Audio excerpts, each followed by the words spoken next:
किस सर तरीके ऐसा से इतनी मजलूम पाकिस्तान मुस्लिम नून की जमात है कि इन्हीं के साथ जो है ना ज़्यादतियाँ होती हैं, नाइंसाफ़ियाँ, इलेक्शन भी और वोट भी चोरी इन्हीं के होते हैं। क्यों देखें होता है सर? जो पाकिस्तान आखिर इस नाइंसाफ़ी को इंसाफ कैसे मिलेगा? पाकिस्तान मुस्लिम लीग नून जो है वो एक अपने मौक़िफ़ पे खड़ी है और एक मैं समझ रहा हूँ दाएं बाजू की जमात है, एक पॉजिटिव एक ज़हनियत की जमात है जिसे ना तो कोई ये बेईमानी आती है ना कोई दो नंबरियाँ आती हैं। तो इसीलिए मैं ये समझता हूँ कि जो ये मुस्लिम लीग नून है इसका जो मौक़िफ़ है वो बिल्कुल साफ शफाफ और पाकिस्तान की सालमियत के साथ मुंसलिक वोट होता को है। इज्जत दो। वोट को इज्जत दो और नीट एंड क्लीन इलेक्शन हो।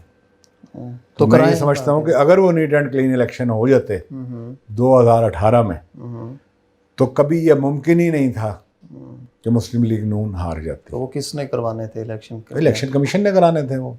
अच्छा। जाहिर है उस वक्त जो इलेक्शन कमीशन था ये तो उसका फ़र्ज़ है ना कराना, ये तो उसकी जिम्मेदारी है कि इसको साफ शफाफ बनाए और ये सारी चीज़ें तो उसने करनी मतलब थी। कि इलेक्शन कमीशन जो है ना दोनों की तरफ खेल रहा है।